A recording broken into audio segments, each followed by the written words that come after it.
libro se vende con la idea de que es una traducción de la Biblia, pero aunque muchos me tachéis de radical, este libro es satánico.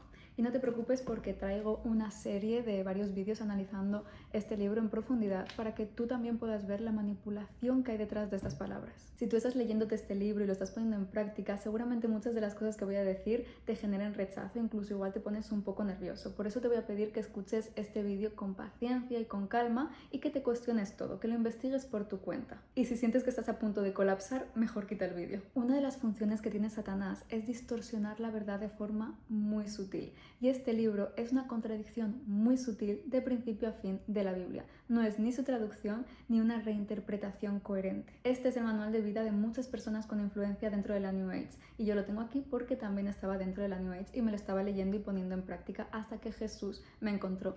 Gracias a Dios, antes de que me lo terminase. Y lo tenía reservado para quemarlo, pero viendo que tantos creyentes se están dejando engañar por estas ideas, Jesús me ha estado confrontando muchísimo para que haga esta serie de análisis y así quien lo necesite pueda entender en profundidad qué es lo que dice realmente este libro. Quiero dejar claro que me dirijo a personas que ya son cristianas o que están buscando la verdad de forma honesta y que por alguna razón sienten como la necesidad de conocer a Jesucristo. Dicho esto, bienvenidos al primer vídeo analizando un curso de milagros bajo la luz de la verdad. Y quiero arrancar con el versículo de Gálatas 1:8 porque va a ser uno de los versículos más importantes que se te tiene que grabar durante todo el análisis del libro. Y dice lo siguiente: aunque nosotros o un ángel del cielo os anuncien otro evangelio diferente del que os hemos anunciado, sea anatema. Anatema quiere decir maldito, condenado o separado de la verdad. Y me voy a estar enfocando en el Nuevo Testamento, ya que es donde encontramos la vida de Jesús y sus enseñanzas, además de que el curso de milagros saca de aquí los versículos en los que se basa. Vemos que el Nuevo Testamento está compuesto de diferentes libros. Muchos de ellos son las cartas de Pablo que se escribieron entre los años 50 y 65 después de Cristo. También encontramos los evangelios de Mateo, Marcos y Lucas, que se escribieron entre los años 65 y 85 después de Cristo. Tenemos también el Evangelio de Juan, que se escribió posteriormente entre los años 90 y 100 después de Cristo, y también encontramos cartas generales, Hechos y Apocalipsis escritos entre los años 60 y 100 después de Cristo.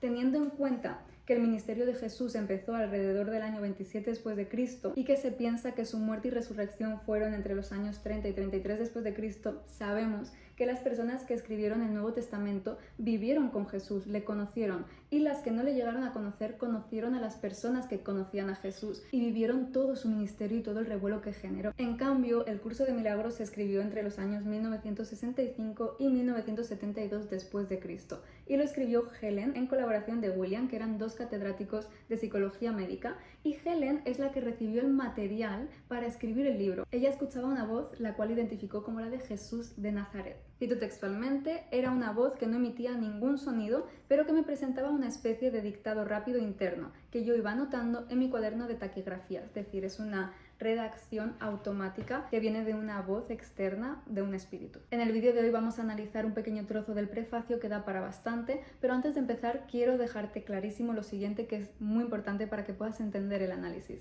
Y lo primero es que el Espíritu Santo no se contradice nunca. No se puede corregir a sí mismo y tampoco se puede actualizar con doctrinas nuevas que son opuestas a las que ya fueron reveladas. Sabiendo esto, en caso de que Helen hubiese escuchado realmente la voz de Jesús de Nazaret, no podríamos encontrar ni una sola contradicción en este libro con la Biblia. Lo segundo es que el Nuevo Testamento es la revelación definitiva, es la última, no hay más después de esta. En el Nuevo Testamento Jesús nos revela el sentido que tiene el Antiguo Testamento con su cumplimiento y con absoluta coherencia, no hay ninguna contradicción en toda la Biblia. Y lo último es que no creáis todos los espíritus, sino probad si los espíritus vienen de Dios, dice Juan en 1 Juan 4:1. Es decir, como creyentes tenemos el deber de discernir, es nuestra responsabilidad. Y esto implica tener criterio propio, no creer a ciegas por imposición, investigar y pedir discernimiento y guía al Espíritu Santo de absolutamente todo lo que leemos o escuchemos. Sabemos que la comunidad cristiana de Berea examinaba cada día las Escrituras para ver si estas cosas eran así. Por eso en la descripción de este vídeo te voy a dejar un enlace que te va a dirigir a un documento donde te voy a poner todos los versículos con su explicación, con su contexto y también fragmentos del curso de milagros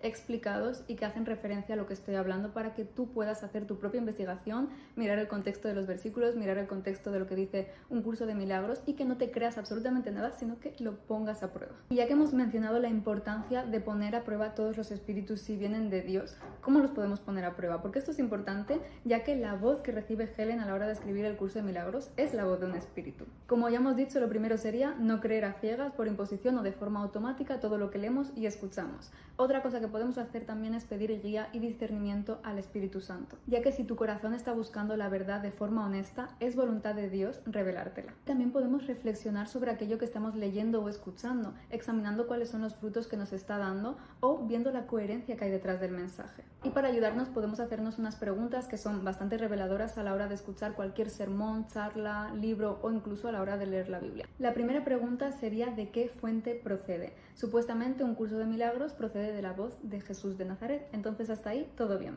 Y la siguiente pregunta es ¿qué verdad enseña sobre Dios? En los análisis que vamos a ir haciendo veremos cómo un curso de milagros enseña una verdad distorsionada de Dios, por lo que sería una verdad engañosa. Y esto ya nos da señales de que la primera respuesta puede que no sea la más acertada. Y la última pregunta es ¿qué frutos produce en mi interior? Y también vamos a ir viendo con los análisis que los frutos que produce un curso de milagros alimentan muchísimo el yo, a pesar de que precisamente el libro te hable de disolver el ego.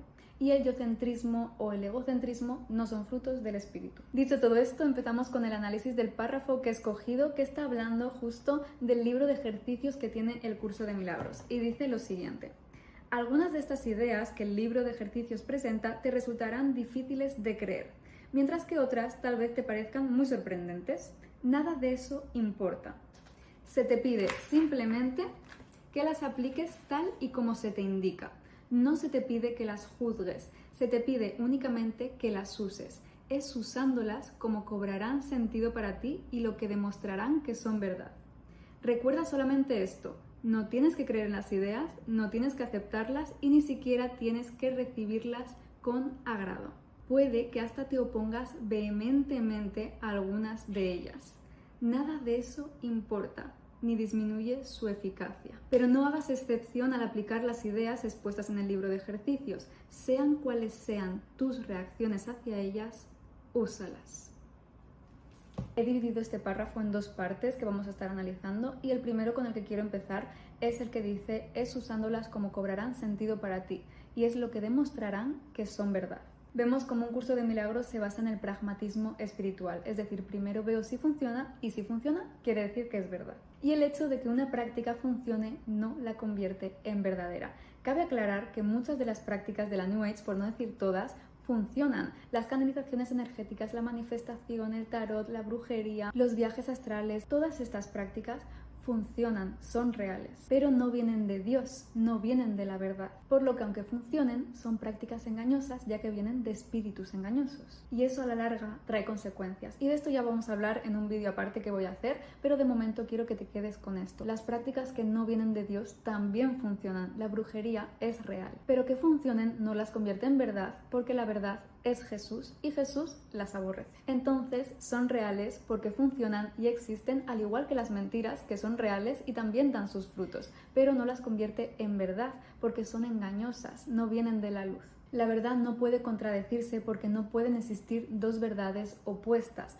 o es verdad o es mentira, aunque esta mentira se pueda disfrazar de verdad. Y como cristianos no nos podemos dejar llevar por el pragmatismo espiritual, ya que Dios mismo nos manda primero examinar, poner a prueba, investigar y discernir para luego ponerlo en práctica. Entonces ya encontramos una de las principales diferencias que hay entre un curso de milagros y la Biblia. El curso te dice que primero hagas para luego creer y que no te cuestiones nada, que simplemente obedezcas. De hecho, unas líneas más arriba te dice: el curso pone más énfasis en la aplicación práctica que en la teoría y más en la experiencia que en la teología. Mientras que en la Biblia Jesús mismo te dice escudriña las escrituras ya que son estas las que dan testimonio de mí. Es decir, nos manda a estudiarlas, investigarlas, examinarlas para poder entender en profundidad lo que hay oculto en ellas. Entonces, si Jesús manda a escudriñar las escrituras bíblicas, ¿por qué razón iba a mandarte pasar por alto las escrituras de un curso de milagros y poner más énfasis en la parte práctica? Para reflexionar, ¿realmente estamos hablando del mismo Jesús? Y lo segundo que quiero analizar es la parte donde dice: no se te pide que las juzgues, no tienes por qué creer en las ideas,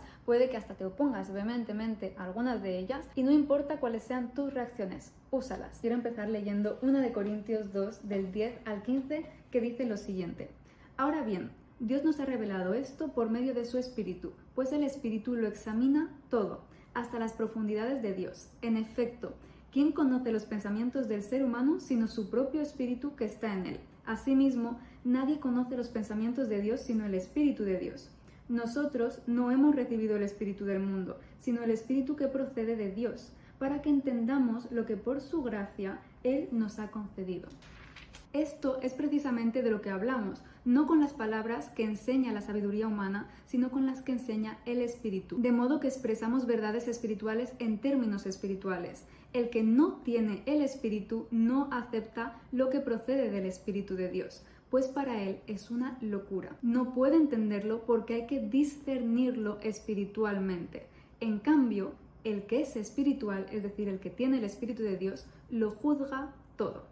Y estamos hablando de un juicio sano, no estamos hablando del juicio malo donde se critica y se chismorrea acerca de otras personas, sino del juicio que examina, que discierne, que evalúa y que pone a prueba para que no caigamos en engaños espirituales. En cambio, vemos como el curso anula de forma muy sutil la necesidad de discernir y hace que suspendas tu criterio propio de forma voluntaria. Y esto es muy peligroso porque el propio sistema del libro te introduce muy rápido la idea de que si tú dudas o te cuestionas, eso viene de tu ego, el cual justo estás buscando disolver. Y esto que hemos leído está en el prefacio, ni siquiera hemos entrado en profundidad en los primeros capítulos, que es donde se te introduce esta idea. O sea, antes de empezar con la idea en profundidad, ya se te está advirtiendo de que no dudes. Esto te lleva a practicar algo sin entenderlo previamente y cuando funcione, porque va a funcionar, te vas a convencer de que esa es la verdad. Y así es como terminas abriendo puertas espirituales que a la larga te pasan factura. Pero como tú ya te has quedado envuelto en el engaño espiritual, no te vas a dar cuenta que muchas de las cosas que te van a empezar a pasar o que ya te están pasando no vienen de Dios y no son normales. Y empezarás a pensar que necesitas más sanación, más retiros, más prácticas, más conocimiento, más libros, más, y nada será suficiente, porque la respuesta siempre será Jesucristo. Y a Jesús no le puedes conocer a través de libros como un curso de milagros que te dicen que para conocerle únicamente te tienes que conocer a ti mismo, sino que tienes que conocerle a través de su palabra original, que es la Biblia, donde se te va a mostrar el verdadero carácter de Jesús, qué cosas le gustan, qué cosas no le gustan, cómo es su personalidad. Tú cuando conociste a tu pareja o a un amigo o una amiga, no tuviste que conocerte a ti mismo para conocerle a él, sino que tuviste que quedar con esa persona, preguntarla y escucharla y poco a poco ir conociéndola. Pues con Dios funciona exactamente igual. Y el Espíritu Santo ilumina la razón, no la anula. Como hemos visto en los versículos que os acabo de leer, el Espíritu Santo lo examina todo y nos lleva a nosotros también a juzgarlo todo, a evaluarlo, a examinarlo. Fíjate que cuando Tomás puso en duda a Jesús resucitado, él no lo condenó, sino que con paciencia le enseñó su mano agujereada y le dijo: mete tu dedo aquí. Mira mis manos, es decir, examina, toca, comprueba. Si Dios nos ha creado con lógica y con razón, ¿cómo no va a soportar que nos cuestionemos? La fe no se trata en no dudar nunca, sino que a pesar de dudar, acabemos concluyendo que la verdad es Jesús. Y a esa conclusión se llega gracias a que Dios ilumina nuestra razón, no la anula. En resumen, el Espíritu Santo te da sabiduría espiritual para ayudarte a entender. No hay manipulación, sino que hay libertad. Y fíjate lo que nos dice Proverbios 25:2. Gloria de Dios es encubrir un asunto, pero honra del rey es escudriñarlo. Esto quiere decir que Dios permite que muchas cosas queden ocultas o misteriosas. Y antiguamente, como no todo el mundo sabía leer y tampoco existían muchas copias de las escrituras, eran los reyes o las personas que tenían autoridad las que tenían el deber de escudriñar esos misterios, de investigar, de buscar comprender. Pero hoy, gracias a Jesús, muchos de esos misterios que antes estaban ocultos ahora han sido revelados. Y ya no es solo deber de los reyes investigarlos, sino que tú y yo también tenemos el deber de entender esas cosas que han sido reveladas y no conformarnos con la ignorancia. A día de hoy tenemos acceso a las escrituras y tenemos también la libertad para poder preguntar, investigar y examinar todo lo que queramos. Y además es necesario que lo hagamos porque la sabiduría espiritual no viene porque sí, sino que hay que buscarla. Y esa sabiduría es Dios, por lo que hay que buscarla en el sitio correcto, ya que si te pones a buscarla en otros sitios encontrarás otro tipo de sabiduría que no viene de Dios. Algo importante que tenemos que tener en cuenta es que el curso se rige por la inducción, es decir, primero lo pongo en práctica y me dejo llevar por lo vivido, por lo que he sentido, por lo que he experimentado. Y si me agrada, es que es verdad. Y justo Dios nos advierte en numerosas ocasiones de que de lo último que nos tenemos que fiar es de nuestros corazones. Y por corazón se refiere a nuestras motivaciones, nuestros pensamientos, nuestras intenciones, sensaciones, emociones. Y si Dios insiste tanto en esto, por algo será. Como hemos dicho, según un curso de milagros, si dudas, si te cuestionas, si evalúas, todo eso viene del ego, porque el ego teme a la verdad. Y el Espíritu Santo y el ego no se conocen, por lo que si estás dudando quiere decir que esa duda no viene del Espíritu Santo, sino que viene del ego. Pero curiosamente, una de las principales funciones que tiene el Espíritu Santo es la de el discernimiento. Y ese discernimiento muchas veces se puede sentir como una pequeña duda en tu interior que te lleva a cuestionarte y a investigar si lo que estás escuchando viene de algo que realmente es verdadero o que puede ser engañoso. Y un curso de milagros no elimina el discernimiento del Espíritu Santo, sino que lo redefine cambiando su función por completo. Entonces discernir ya no es estudiar la palabra de Dios, hablar con Él, pedirle guía y discernimiento al Espíritu Santo para poder diferenciar lo que es bueno de lo que es malo, sino que ahora es mirar hacia adentro para poder corregir percepciones erróneas que vienen del ego. Ya no es reflexionar sobre algo que estás escuchando o leyendo, su origen, sus frutos, su coherencia. No. Ahora reflexiona sobre los pensamientos, sensaciones y emociones que generan en ti eso que estás leyendo, escuchando o poniendo en práctica. Si algo me produce paz, viene del Espíritu Santo, pero si algo me genera conflicto, miedo o tensión, viene del ego. Por lo que este nuevo discernimiento es muy subjetivo, porque lo que me produce paz a mí igual no tiene nada que ver con lo que te produce paz a ti. Y no todo lo que produce paz viene de Dios. Entonces este discernimiento te lleva de una forma u otra a confiar en tu propio corazón. Y esta contradicción tan grande se debe a que el curso también redefine lo que es el Espíritu Santo, y aunque se llame de la misma forma, el espíritu del curso no es el Espíritu de Dios. Sobre el Espíritu Santo voy a hacer un análisis más en profundidad, pero creo que ya me he ido adelantando un poquito en el documento que te he dejado en la descripción. De momento quédate con que el curso redefine lo que es el Espíritu Santo y también redefine su función de discernimiento. Y esta redefinición nos puede sonar bien porque mezcla cosas que son verdad con cosas que no lo son, por lo que nos estaríamos encontrando con otro engaño. Así que, una vez más, si Dios nos advierte en numerosas ocasiones de que no nos fiemos de nuestro corazón porque es engañoso, ¿por qué iba ahora a incitarnos de forma muy sutil a que confiemos en Él? Para reflexionar. ¿Estamos hablando realmente del mismo Dios? Como ya he dicho, el discernimiento del curso puede sonarnos muy bien porque tiene parte de verdad. Y esa verdad es que Dios también nos manda a examinarnos a nosotros mismos y a tener una transformación interna. Pero eso no forma parte del discernimiento espiritual, sino que forma parte de otra de las funciones que también tiene el Espíritu Santo, que es la de transformarnos mediante el proceso de santidad. Pero esta autoevaluación no tiene nada que ver con la que propone el curso, ya que está sobre unas bases, es decir, no puede ser para nada subjetiva. Resumiendo, podemos ver cómo pasamos de una visión cristocéntrica, donde el foco es Dios y lo estudiamos a Él, a su verdad, a una visión yo-céntrica, donde ahora me examino y me estudio a mí mismo. El foco ya no es Dios, sino que es mi interior, mis experiencias, mis percepciones, mis pensamientos y mis sensaciones. Y esto es justo lo que hace Satanás de forma muy sutil. Te dice la verdad, pero te saca del centro a lo único que tiene sentido y que es verdadero, que es Jesucristo. No sé quién ha podido estar escuchando esto, pero sé que Dios te está buscando, porque yo no quería grabar para nada este vídeo y hacer un análisis de este libro en absoluto, así que de todo corazón, si algo te ha llamado, te ha buscado, te ha removido, te ha hecho sentido, dale una oportunidad a la lectura bíblica, investiga, cuestiónate y no te creas todo lo que te dice el curso, porque lo que vas a descubrir merece la pena. Y en el siguiente vídeo voy a estar analizando el ejercicio 61, que cuando lo leí se me pusieron los pelos de punta. Vamos a poder ver muy claro cómo el curso te hace creer que la verdad que se revela en la Biblia realmente es tu ego, para que así la rechaces por completo. Así que si no te lo quieres perder, puedes suscribirte, y te recuerdo que en la descripción te dejo un enlace que te va a llevar a un documento con todo súper bien explicado para que tú puedas leerlo y hacer tu propia investigación. Y si te ha gustado, dale like, a ver si puede llegar a más gente que necesite escuchar esto, y cualquier duda o aportación, con respeto, te leo en los comentarios. ¡Chao!